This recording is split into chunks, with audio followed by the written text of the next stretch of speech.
On the broadcast tonight, Catch 22. Talks to end a protracted rail walkout break down with the state-run rail operator issuing an ultimatum for thousands of strikers to get back to work by midnight or face punitive measures. The Japanese Prime Minister's visit to a controversial war shrine pushes Korea-Japan relations to the brink. Now Seoul severs all diplomatic ties with Tokyo and even mulls a revision of its policies towards Japan. And jobs, and more jobs. Creating more of them will be at the forefront of the nation's economic policy goals in the new year. We'll have the details. Early edition begins now.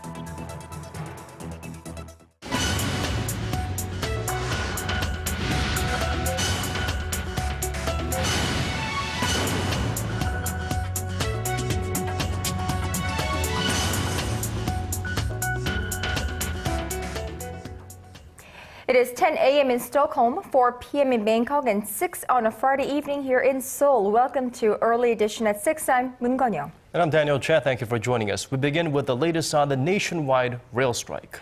Now, on this, the 19th day of the railway strike, the National Assembly tried to play the role of a mediator in the deadlock between the government, the rail operator, and the union, but their efforts were in vain. With the three sides just regurgitating their previous stances, there was no room for compromise. Our Kim Yeon-ji starts us off. Friday's meeting was the first time ever that representatives of the government, Korail management, and its labor union came together since the 7,600-member union launched a mass walkout on December 9th. The Parliament's Labor Committee had hoped to have everyone at the table to help them find a compromise. However, the three sides only reiterated their previous stances. Both the land and labor ministers said that what the railroad union is doing is an illegal strike, adding that they are opposing a government policy to bring about internal competition to railway services. The government is pushing ahead with setting up a subsidiary company to run a new KTX high-speed train line from Suseol, southeast of Seoul, to the southern port city of Busan. However, the railroad union says the new Suseol KTX line will be run by a corporation, something that will eventually open the door to the privatization of Korail. The land minister stressed that the government cannot change its policy and will go ahead with issuing a license for the new subsidiary, which the Korail CEO also supports. The railroad union said it will end the strike only if the government stops the approval of a license. They stressed that they are opposing the government's plan to eventually privatize Korail and that they are not against increased competition in the sector. Earlier Friday, the Korail chief issued an ultimatum to striking workers, saying that they will face disciplinary action if they do not return to work by midnight. Korail said Thursday it would hire 660 new employees to mitigate the strike's impact. Passenger train services are running at about 70%, while freight train services have tumbled to around 30% of normal levels. Kim Yeon-ji, Arirang News. Now, staying at the National Assembly, Korea's rival parties have reached a provisional agreement to reform the nation's spy agency. A special parliamentary committee says it hopes to have the details hammered out by tonight and plans to put the final deal to a vote at the National Assembly come Monday. Kim Ji-yeon reports. The leaders of the Special Parliamentary Committee tasked with reforming the National Intelligence Service have reached a provisional agreement. As soon as the committee's Saenuri Party leader Kim Jae-won and his Democratic Party counterpart Moon Byung-ho come up with a final version of the agreement, they will open a session with the participation of other committee members to deliberate on the deal. Under the agreement, the National Assembly's Intelligence Committee will transform into a full-time standing committee. The two leaders also agreed to strengthen the monitoring of the spy agency's budget. The agreement will also include a provision that prohibits information officers of the National Intelligence Service from gathering information about National Assembly members, political parties, or the press. After the committee hammers out a final version of the agreement to reform the NIS, it is expected to be put up to a vote at the plenary session of the National Assembly on Monday. Kim Ji-yeon, Arirang News. The shockwaves from Japanese Prime Minister Shinzo Abe's visit to the Yasukuni War Shrine on Thursday continue to reverberate throughout Northeast Asia. The Korean government announced on Friday that it was cutting off all diplomatic exchanges with Japan for the time being. Our Shin Se-min reports. Japanese Prime Minister Shinzo Abe's visit to the Yasukuni War Shrine has irritated the Korean government to the point that it is postponing all diplomatic exchanges with Tokyo. Those include bilateral national security policy meetings, strategic talks, and military exchanges. The Korean government also announced that it would be returning weapons and ammunition that Japan had supplied to Korean peacekeepers in South Sudan, this after the Japanese government excessively publicized the fact that it had. Seoul's foreign ministry on Thursday reacted strongly and swiftly to Abe's visit, expressing deep regret and anger, as did other countries. China, one of the major victims of Japan's past wartime aggression, strongly condemned the visit, saying it glorified Japan's history of militaristic aggression. The Japanese government even went so far as to advise Japanese citizens living in China to watch out for any possible retribution amid anti-Japanese sentiments in the nation. The United States, one of Japan's closest allies, also expressed disappointment over Abe's Yasukuni visit. U.S. Secretary of State John Kerry and Defense Secretary Chuck Hagel had advised Abe during a visit to Japan in October to avoid visiting the war shrine. Reiterating sentiments expressed by the U.S. Embassy in Tokyo, the State Department said Washington was disappointed Abe had made the trip, knowing full well ahead of time that it would have severe diplomatic consequences. Abe visited the war shrine to mark his first year in office. And in doing so, he became the first Japanese premier since 2006 to do so. The Yasukuni Shrine honors 2.5 million war dead, most of them soldiers, but it also includes severe war criminals. It is viewed by Japan's neighbors as a symbol of Tokyo's aggression during World War II. Shin Se-min, Arirang News. Abe's highly political visit to the controversial Yasukuni Shrine on Thursday is escalating tensions in East Asia. What are some of the reasons behind his visit? Our Kim Hyun-bin has some answers. Prime Minister Shinzo Abe's deeply political visit to the Yasukuni Shrine is stirring diplomatic uproars among Japan's allies and neighbors. Of the 2.4 million war dead enshrined within the temple, 14 are Class A war criminals. These men were found guilty of overseeing the killing of millions of civilians during the World War II, using chemical warfare and ordering the systematic use of rape as a weapon. So why did Abe visit the shrine? Political scientists believe nationalist Abe's visit underscores two of his main political agendas: improving his popularity at home and making Japan what he calls a normal country. Experts say by paying his respects at the Yasukuni Shrine, he can win back a lot of right-wing support. His approval rate has tumbled over 70% at the beginning of the year to under 50% this month. Some experts say Abe plans to radically revise Japan's post-war peace constitution, a dream that started with his grandfather in the 1950s. Abe has a strong military family background. Abe's grandfather served in the war cabinet during the war and was arrested on suspicion of being a Class A criminal, but no charges were ever brought. The peace constitution is resented by many right-wing Japanese, who believe the constitution was forced on Japan by the U.S. and is a source of great humiliation. Kim Hyun-bin, Arirang News. Now, North Korea's ambassador to Sweden and his wife have been summoned back to Pyongyang. A Chinese diplomatic source said that Park Kwang-cheol and his wife made a short stopover in Beijing on Friday before moving on to Pyongyang. The move is likely linked to the North Korean government's crackdown on people loyal to Chang Song-taek, who was executed earlier this month on charges of treason. Now, since Chang's execution, North Korea has also called back its ambassadors to Malaysia and Cuba.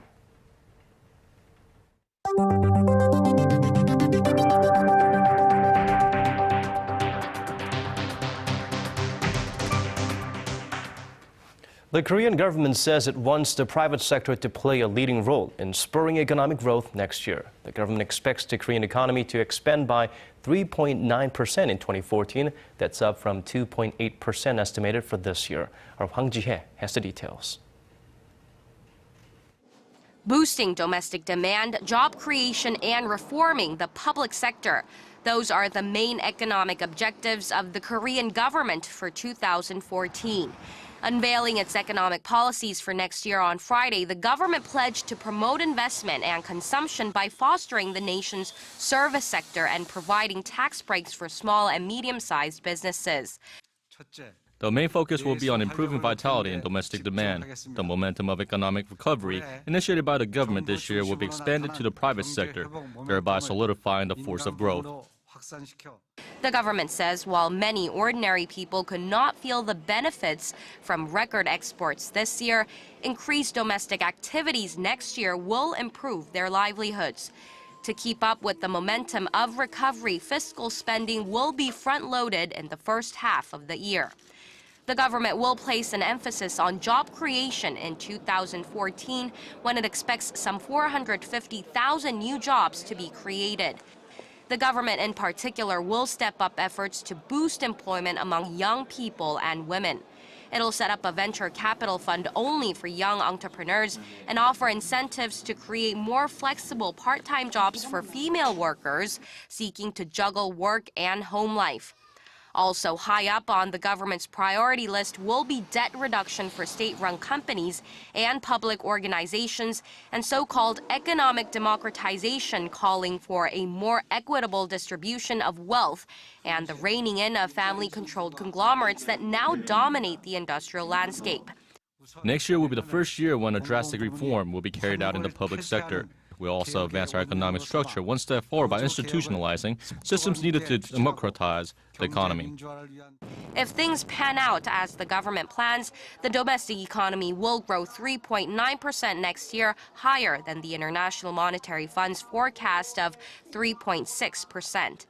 A rise in domestic demand, however, is expected to narrow the nation's current account surplus to $49 billion next year from $70 billion this year. 황지혜, Arirang News. And during that meeting in which economic policies for next year were announced, President Park Geun-hye stressed the importance of easing regulations across a wide spectrum of sectors from service and housing to foreign investment, all of them designed to keep the Korean economy on the track to recovery. Arirang News Presidential Office correspondent Oh Jin-ju has the details. President Park has called on her top economic officials to continue focusing on economic revitalization next year. 이제 어렵게 살려낸 이 경기 회복의 불씨를 꺼뜨리지 말고 더욱 크게 살려서 내년에는 모든 국민이 경기 회복의 그 온기를 체감할 수 있도록 하면서 또 우리 경제의 근본적인 체질 강화에도 힘을 모아야 하겠습니다. In a meeting with related ministers on Friday, President Park stressed that the key to boosting the domestic economy lies in easing regulations on the country's 5 major service industries: health, education, tourism, finance, and software, and on foreign investment, which stands below the OECD average. In particular, she emphasized the importance of fostering the service industry as the sector is a source of new jobs. The president also asked the ministers to continue supporting small and mid-sized firms and the local economy. Systematically reducing the level of household debt in the nation is another area of focus as it restrains consumer spending. To that end, President Park ordered the economy-related ministries to ease regulations in the housing market. Measures are to include lifting a heavy transfer tax on the owners of multiple homes to boost the number of housing transactions, providing more rental housing, and expanding income tax deductions for those on monthly rent. Of course, the president didn't leave out job creation. President Park called for policy efforts to boost employment, especially for women and the younger generation. Some of the ideas put forth by her included setting up a recruiting system that doesn't evaluate applicants based on their educational background and expanding flexible part-time jobs. Oh Jin-ju, Arirang News.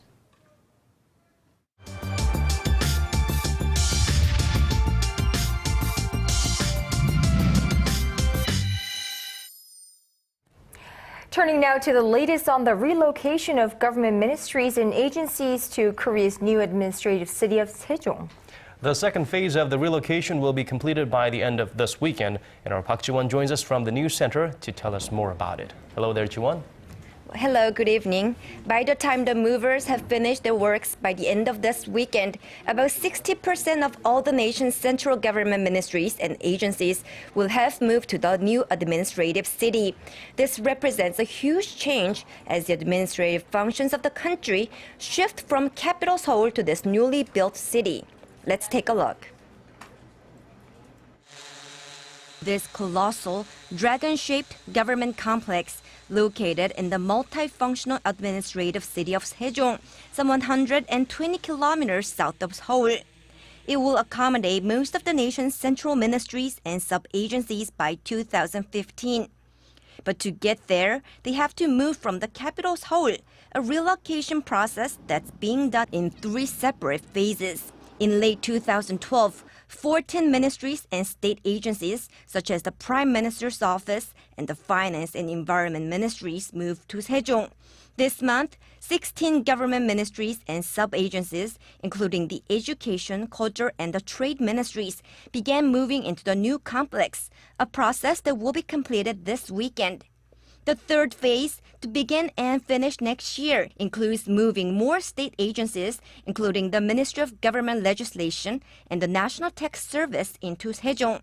When that phase is over, some 13,000 public officials will be working at the government complex. The administrative center, located a 2-hour drive away from Seoul, aims to lessen the focus on the nation's capital and to achieve balanced regional development. It all started with an election pledge by the late President Roh Moo-hyun in the early 2000s to relocate the nation's capital to a more southern city in Chungcheongdo province. However, the plan to relocate Korea's capital was modified to create a multifunctional administrative city. This after the Constitutional Court ruled in 2004 that relocating the capital would be a breach of the Constitution, as Seoul has been Korea's capital for hundreds of years. Despite quite a bit of controversy, the administrative city was finally born with the passing of related laws at the National Assembly in 2010. So as to ensure that Seoul remains Korea's capital, the Presidential Office of Cheongwade, the National Assembly, and the Foreign and Defense Ministries, among others, will remain in Seoul. However, the separation of these entities from other government bodies has already brought some serious setbacks, most notably increased inefficiency within the government. Now, Jiwon, as you just mentioned, the inefficiency that's arisen due to the relocation is really the hot potato these days, especially for officials who continue to live in Seoul, but they need to commute to Sejong now. So how are they coping with this problem? Well, Kanyang, that's true. About half of the officials commute from the Seoul metropolitan area because Sejong does not have enough housing, shops, or schools, hospitals to accommodate its new population. Well, it takes 2 hours to drive from Seoul to Sejong. So we are talking about 4 hours of drive time per day, which is a wasted use of time. What's more problematic is that since the National Assembly is still in Seoul, high-level government officials are required to attend standing committee meetings and other events in the capital during the day. But to cope with this inefficiency, the government aims to expand the use of video conferences and electronic approval systems. However, experts say, while this may help to reduce some of the inefficiencies, it alone does not offer an ultimate solution. So let's hear to one of the experts I spoke to about this issue. Despite the physical relocation to Sejong City, most state affairs are done in Seoul, which means the inefficiency problem will never be solved. I think the National Assembly should establish a branch in Sejong City, especially the standing committees that work closely with the government. They need to move to Sejong as well. The president also needs to stay in Sejong 2 to 3 days a week to look over state affairs. Then Sejong will naturally become the center of the nation's administrative functions. Well, okay, it seems like much is needed to be done before this new administrative city can live up to its original plan of achieving balanced development and efficient government administration. Right, Jiwon, and you mentioned the lack of housing and other accommodations for those who have chosen to live in Sejong. I mean, you've been there a couple of times. How are the living conditions in that city? Well, the city currently lacks infrastructure in almost every aspect, but the city is now bustling with constant construction. Apartments, schools, supermarkets, hospitals, and all the other things you'd expect to see in a normal city are going up. With the original plan for this new city of Sejong called for it to be self-sufficient by 2020. And by 2030, the plan is for the city to be viewed not only as a blossoming city, but as a true administrative center. The population now stands more than 120,000, and experts forecast the population will rise to some 500,000 by 2030. Okay, thank you for those updates, Jiwon. That was our Park Jiwon reporting live on the second phase of government ministries and sub-agencies moving south to the new administrative city of Sejong.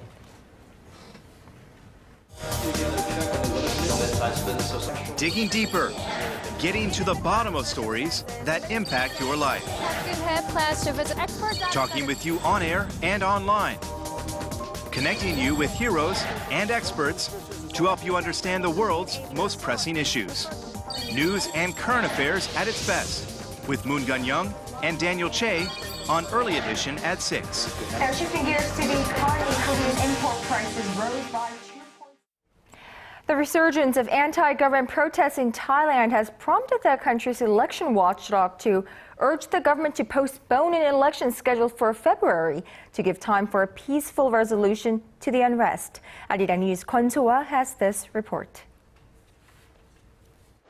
After 2 weeks of relative calm, the anti-government protests in Thailand erupted again on Thursday, when nearly 2,000 protesters clashed with police in the capital of Bangkok, resulting in the death of 1 policeman and over 100 people injured. The clashes began as demonstrators tried to storm a stadium, facilitating pre-registration for next year's election set for February 2nd. Some protesters threw stones, while police fired tear gas. The re-escalation of violence and concerns about the safety of the candidates prompted the National Election Commission to ask the government to delay the snap election Prime Minister Ingnak Shinawatra had called for earlier this month. We've asked the government to postpone the election until we can come to an understanding and reach mutual consent on creating a peaceful society before the election.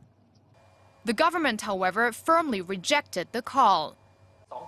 February 2nd, 2014 is mentioned in the Parliament Dissolution Act. There is no law in the Constitution that gives the government the power to postpone the election date.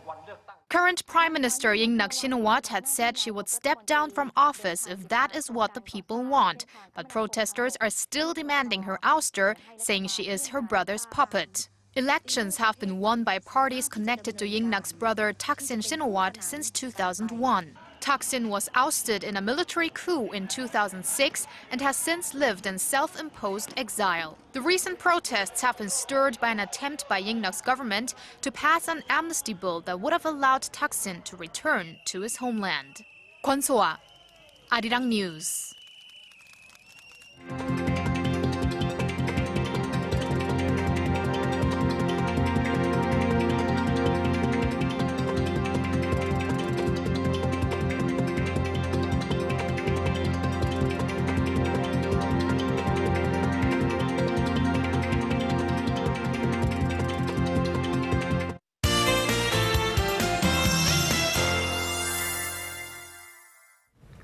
Time now to get a check on the weather conditions. For that, we go over to our Kim Bo-kyung at the Weather Center. Now, Bo-kyung, it was one freezing day today, and there was a cold wave alert issued in some parts of this country.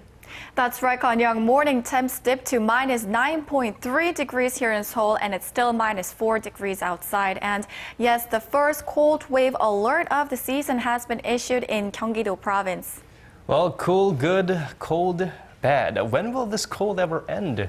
Well, Daniel, hang in there a little bit because we will get back to seasonal average temps by early next week. But until then, it looks like we're in for a cold blast because currently a heavy snowfall alert and a cold wave alert have been issued throughout the country.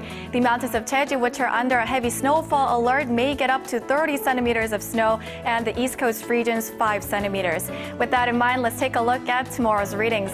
Seoul dips to -9 degrees in the morning with a high of -1. Meanwhile, snow is forecast in Gwangju with a high of 1 degrees. As for other regions, Jeju reaches 4 degrees with snow showers all day. All the while, Dokdo and Mount Kumgang reach 2 and -7 degrees respectively. Well, hope you make the most out of the last Friday of the year, and back to you guys. Thank you for that, Pogyung. And that's all from us for this hour. Thank you for watching. This has been Daniel Che. And I'm Moon Gan-young. Thank you as always for being here with us. Hope you enjoy the last weekend of 2013. Can you believe that? And we'll see you right back here same time on Monday. Good night.